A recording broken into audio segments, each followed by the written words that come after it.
Amigos, gracias por continuar con nosotros. Estamos de vuelta en Gabinete Social Comunica y vamos de inmediato con nuestra segunda entrevista del día de hoy. Y ya nos acompañan en cabina Scarlett Heredia, encargada del proceso de sistematización de la experiencia del programa Quédate en Casa. Y hoy con Scarlett está doña Gilda Farrell. Ella nos visita desde Europa, consultora internacional y es especialista también en este proceso de sistematización de la experiencia del programa Quédate en Casa. Bienvenida, Scarlett. Gilda.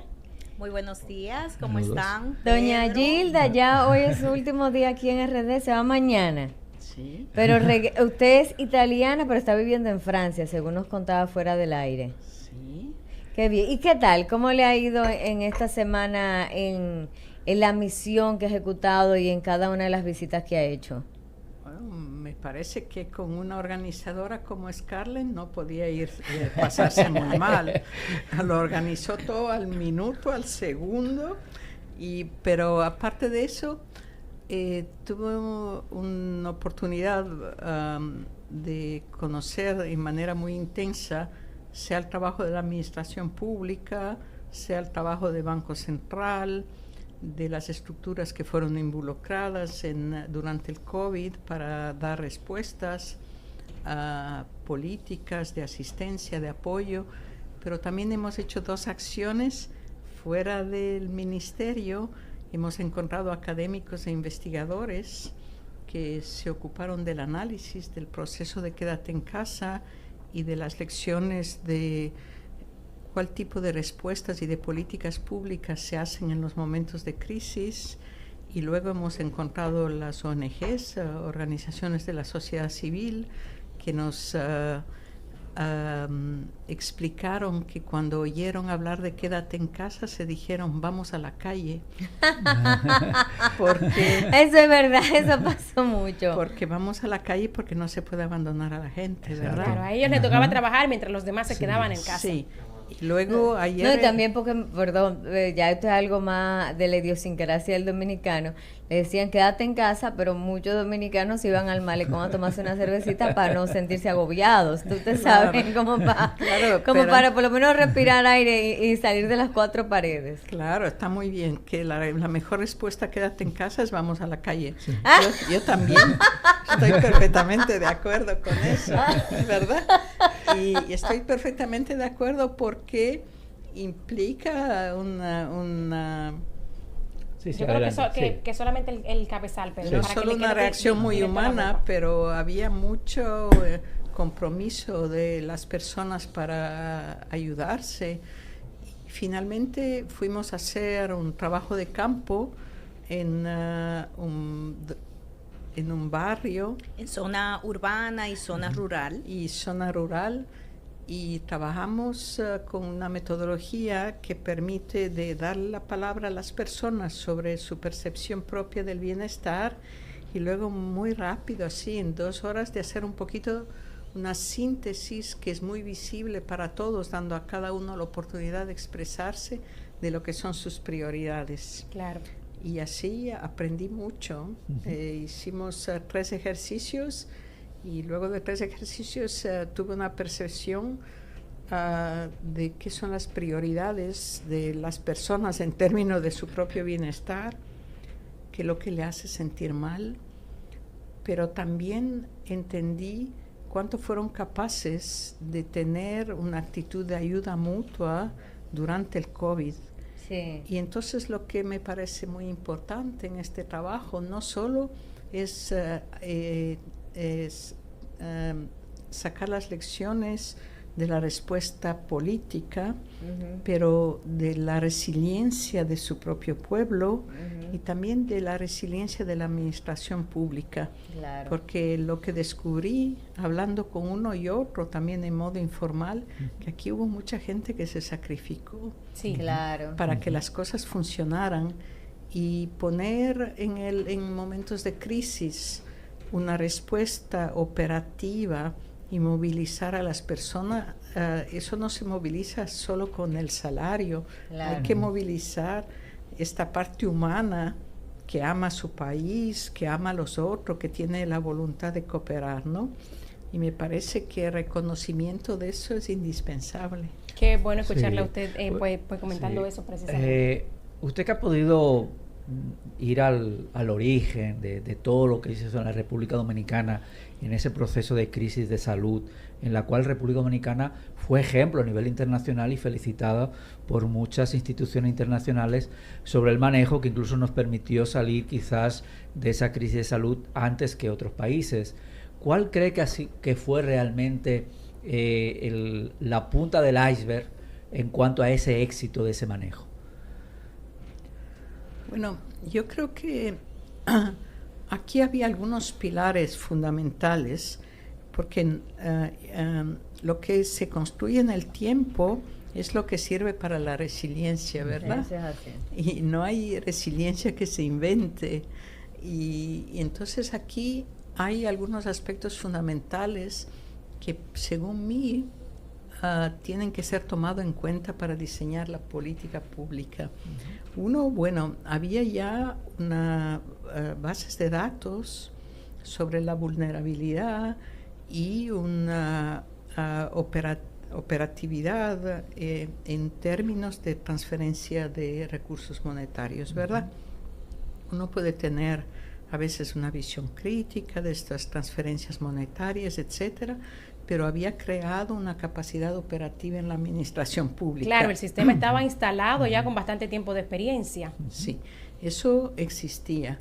Existe una estructuración, lo que yo llamo intermediaria de la sociedad, que fue valorizada en ese momento y que a veces las políticas públicas no la valorizan, pero todo lo que organiza a las personas o permite de identificar a las personas en tiempo de crisis.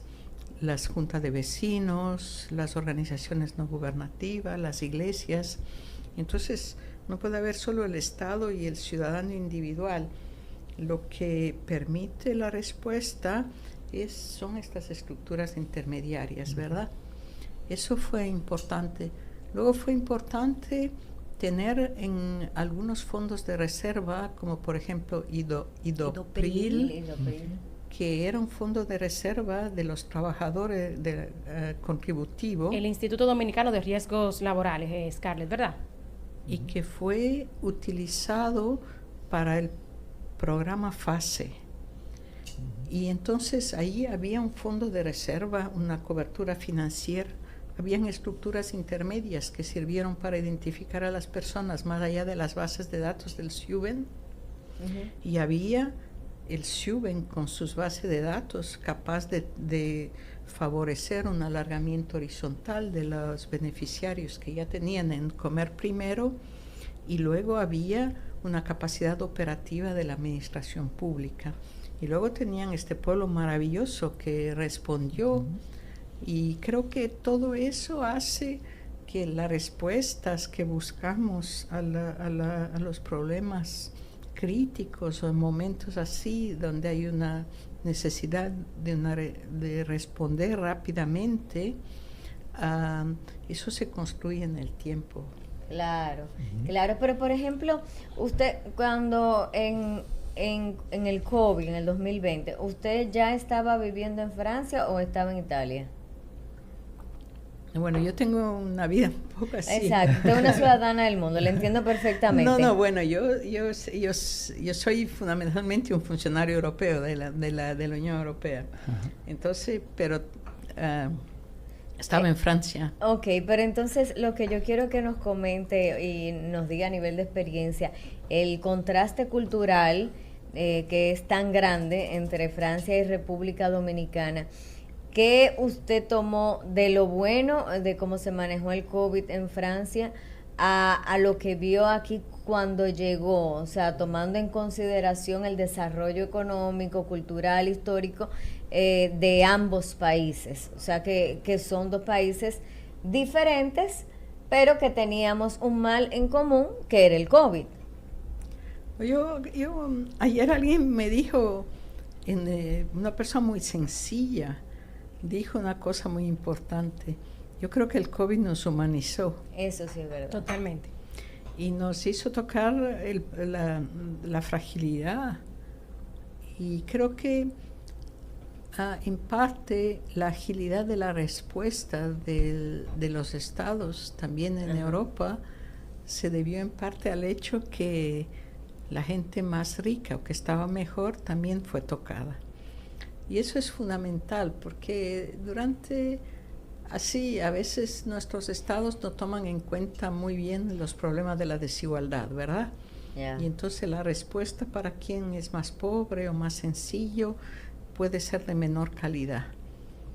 Y eso, mientras la respuesta para quien está mejor, tiene una exigencia de calidad. Claro. Y eso agudiza las diferencias, ¿verdad? Así es.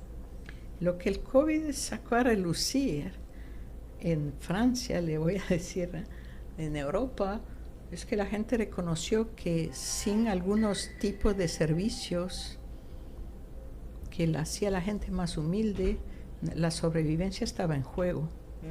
Claro. La gente que trabaja en los supermercados, Claro. las enfermeras, los transportadores. Claro, los grandes héroes, los héroes sin capa, como se titularon en esa época, especialmente a los doctores y a las enfermeras. No, todos los servicios a las personas, el transporte de los alimentos, toda esa gente fue muy sacrificada durante el COVID, ¿sabe? De hecho, por ejemplo, las compras online aumentaron muchísimo y no es porque está online que eso le llega por obra de magia. Claro. Ahí había gente Claro. que se sacrificó y eso salió a la luz y fue muy importante. Otra cosa que salió a la luz es que tener alguna estructuración de la sociedad a nivel de proximidad. Por ejemplo, nosotros tenemos alguna insistencia política sobre los circuitos cortos, es decir, consumir lo más que se puede en la proximidad, ¿no? Claro. Y y esto funcionó muy bien. Ahí ya hay una cierta tradición de comprar a los agricultores locales, de favorecer las empresas de transformación, de tener en la medida de lo posible, consumir lo que está cerca. Eso hay muchas propaganda de kilómetro cero carbón en el transporte, etcétera, etcétera, que hace parte un poco de esta conciencia de la transición ecológica. Claro, y los huertos urbanos, por ejemplo, que está promoviendo el programa Supérate, precisamente para que la gente consuma lo que produce en sus propios huertos lo más cercano posible.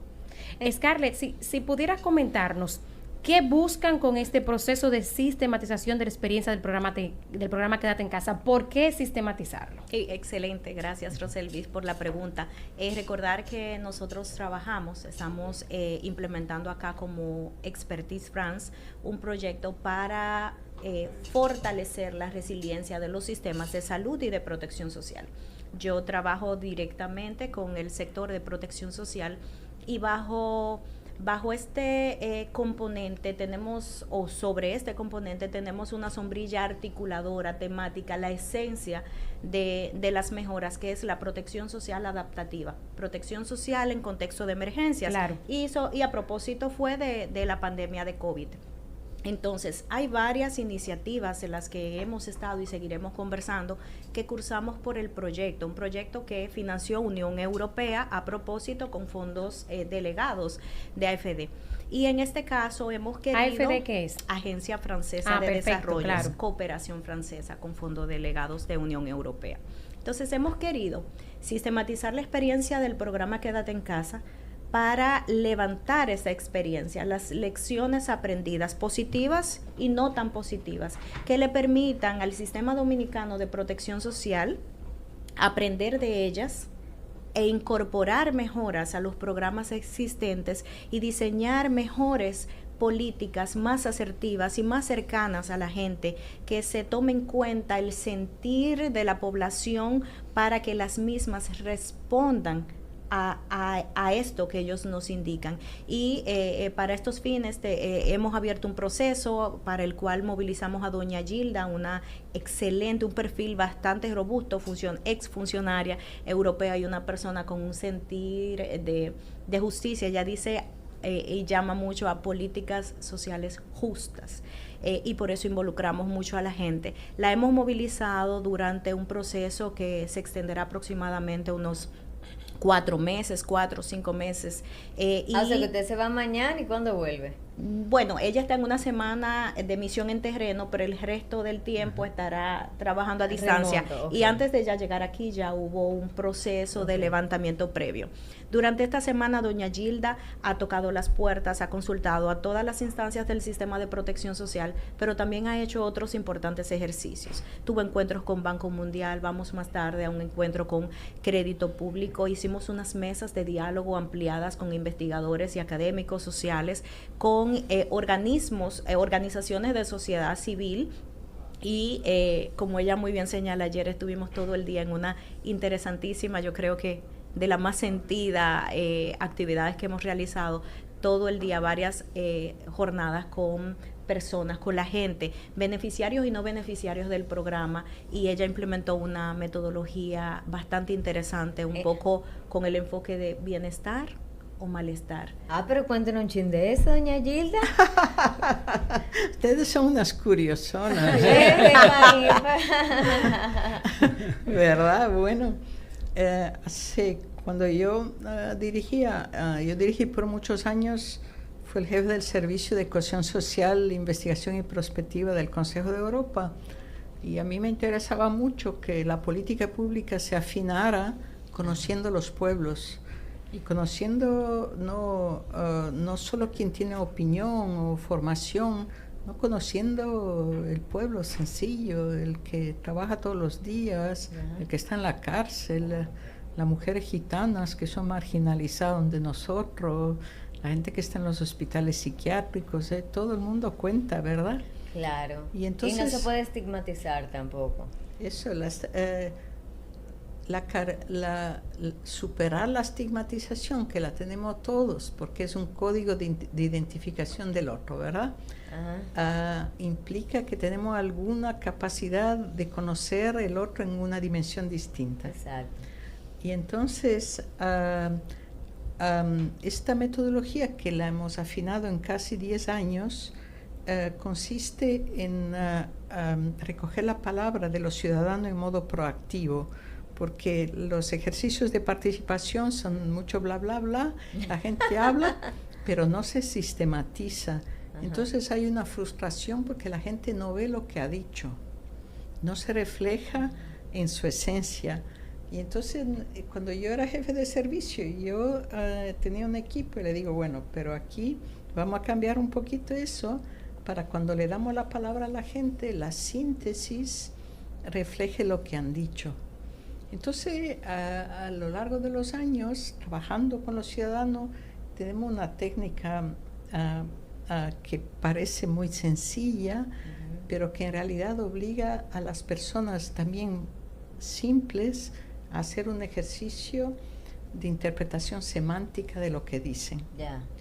Entonces, nosotros ahora tenemos 9 dimensiones del bienestar humano que tienen una duplicidad en el sentido que reflejan el bienestar y el malestar. Y estas 9 dimensiones las hemos trabajado a lo largo de los años para sistematizarla, y cada vez que hacemos un ejercicio nuevo, que lo hacíamos, integrábamos los criterios que habíamos perdido en otros contextos. Y hoy, esta mañana, le estaba diciendo a Scarlett que había por lo menos 3 que salieron en República Dominicana ayer. A ver. República Dominicana ha alimentado la metodología. Muy bien. Pero mira qué bueno. Gloria a Dios. Creo que había la relación con los muertos, con la gente que falleció, con los que no están más ahí, que nunca había salido en ningún ejercicio, ¿verdad? Nosotros los europeos... ¿Ni siquiera en otros países de América Latina?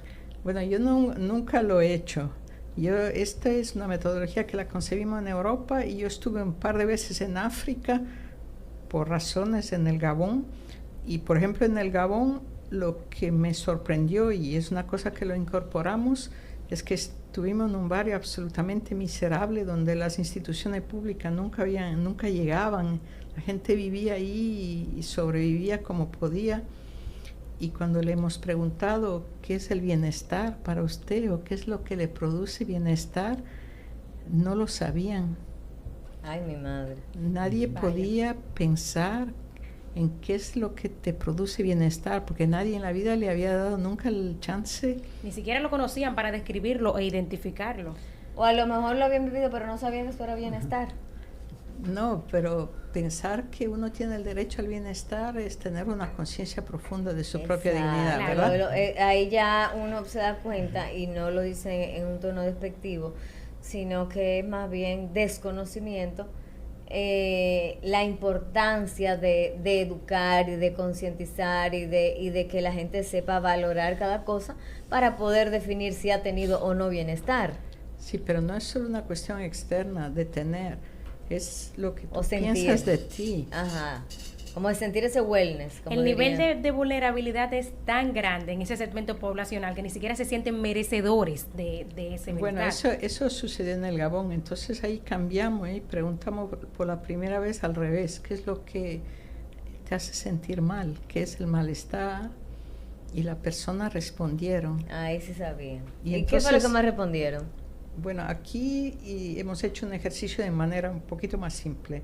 ¿Qué es el bienestar? ¿Qué es el malestar? ¿Y qué es lo que se puede hacer para mejorar lo que no está bien, verdad? Okay. Y le hemos dado 3 post-its y las personas escriben independientemente. Hay que pedirle que escriban una idea por post-it, porque eso sirve para hacer una clasificación semántica respecto a esos 9 dimensiones y que están bien detalladas.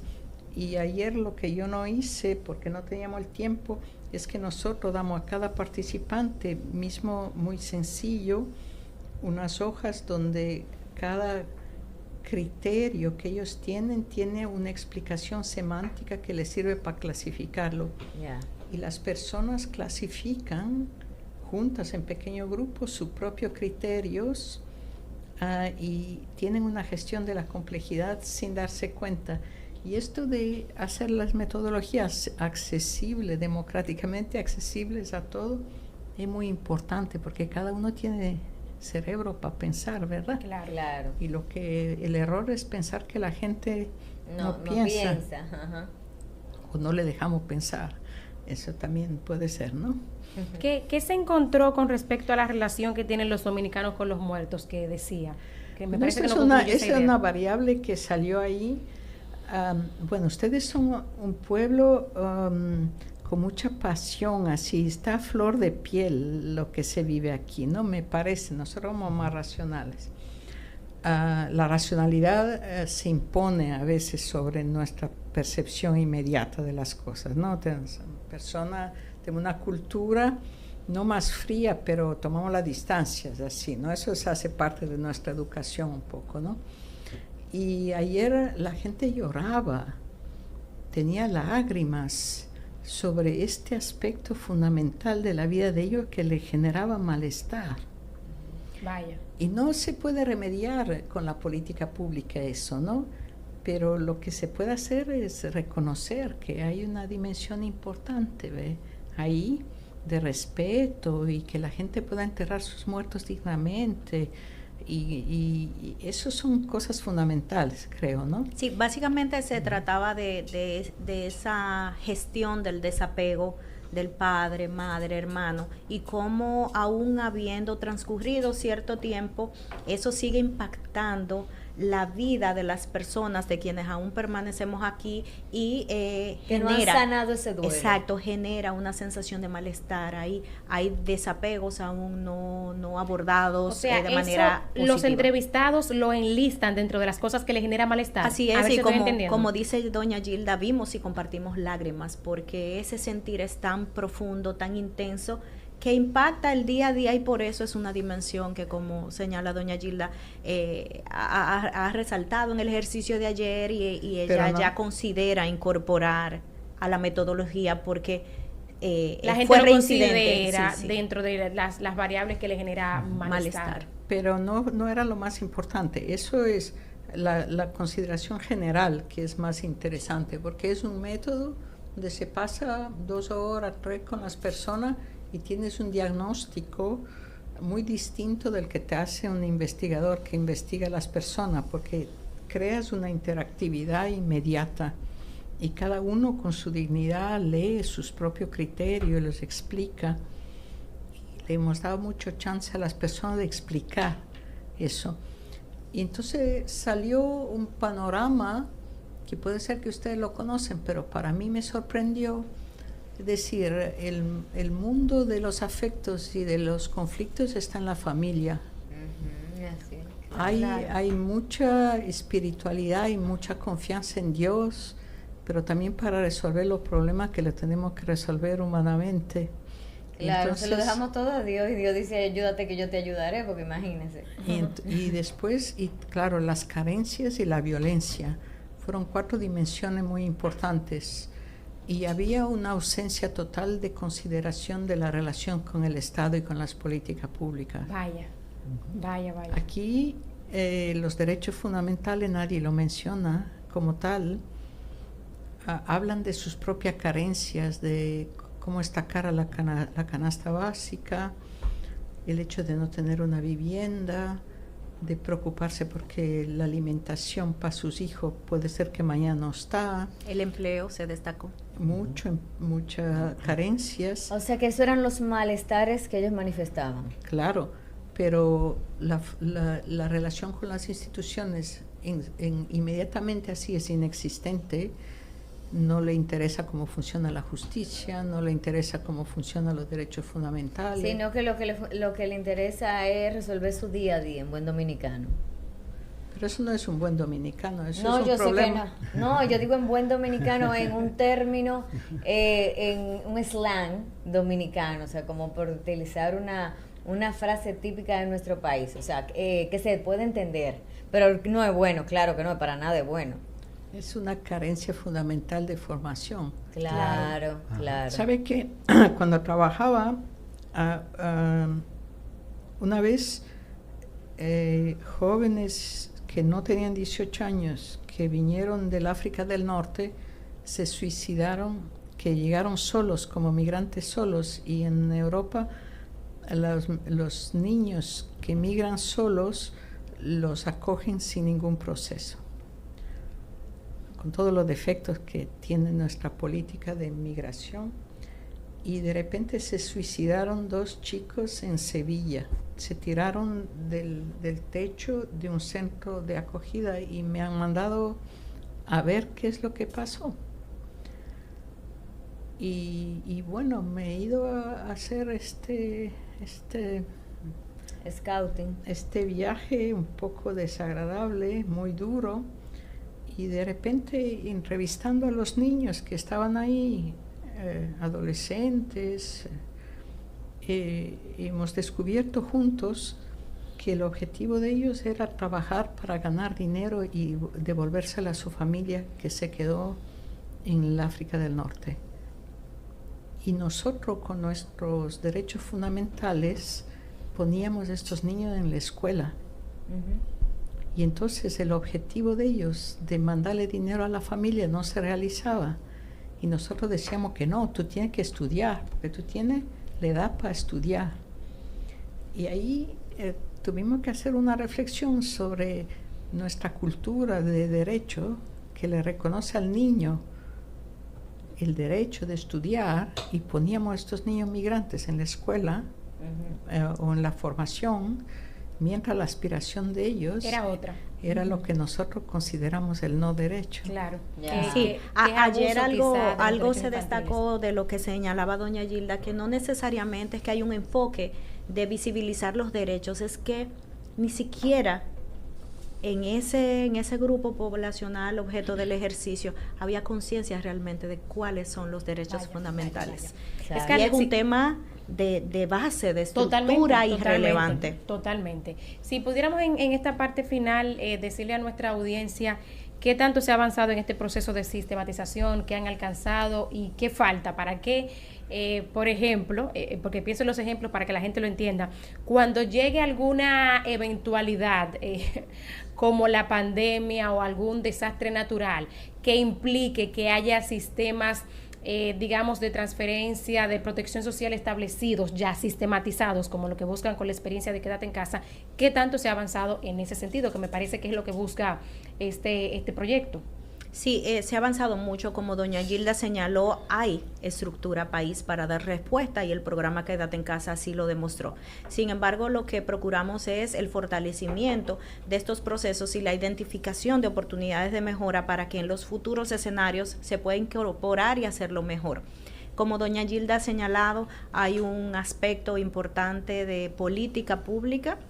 Hay aspectos importantes de la parte operativa, hay aspectos importantes de tomar en consideración a la población objetivo. Y en este sentido, este ejercicio de sistematización va a pasar balance al gran todo del programa Quédate en Casa. El tema del financiamiento es bastante relevante porque hay que prever fondos, valoramos proponer fondos con un enfoque preventivo para estar preparados, también instrumentos técnicos como fortalecer las bases de datos, los instrumentos de recolección de información de población con afectación social, porque todos estamos en la misma condición de ser pasibles de vernos afectados por un evento. Claro. No solamente la población en condición de vulnerabilidad y pobreza hoy día puede ser afectada, aunque tiene, ¿verdad?, mayor riesgo. Vamos a tratar de gestionar, de instaurar instrumentos que nos permitan gestionar mejor la focalización, programas que sean muchísimo más resilientes, respuesta más acorde a la realidad del país y a de la población afectada. Y todo esto lo estamos haciendo con apoyos específicos tanto a la administradora de subsidios sociales, al Sistema Único de Beneficiarios, al programa Supérate y al Gabinete de Política Social mismo, que es justamente quien ha solicitado este ejercicio de sistematización, porque es muy importante prestarle atención al monitoreo y la evaluación de los programas y proyectos con esta visión de identificar dónde hay oportunidades de mejora y definitivamente hacerlo. Entonces, resta mucho camino. El proyecto, de hecho, estará presente en el territorio nacional hasta 2025. Este es un proceso más de un gran conglomerado de iniciativas que permitirán al sistema ofrecer una mejor respuesta. Pero no solo pensar con un enfoque del Sistema Dominicano de Protección Social, sino de su interrelación con el Sistema Nacional de Prevención, Mitigación y Respuesta. Claro. Y con las instancias que se destacan sectorialmente hablando, como el Ministerio de Economía, Planificación y Desarrollo, Hacienda, Presupuesto, el MAP, porque hay que cambiar la visión, hay que interrelacionar los sistemas y que las respuestas sean muy y más asertivas. Claro, y todo integrales. Claro, y hablando de integralidad, se necesita un componente estructural importante que es interoperabilidad, seguir caminando hacia estos instrumentos operativos que nos permitan materializar la interrelación, la accesibilidad a la data, el intercambio de data, la retroalimentación de los sistemas para que nosotros podamos racionalizar y entregar un apoyo en contexto de emergencia digno, de manera conforme y de acuerdo a las necesidades reales de la población. Scarlett, doña Gilda, muchísimas gracias por acompañarnos este viernes en este espacio y por venir, pues como lo han hecho antes, a edificar en estos aspectos técnicos, ¿verdad?, que se desarrollan detrás de nuestro sistema de protección social a la audiencia de Gabinete Social Comunica. Muchísimas gracias.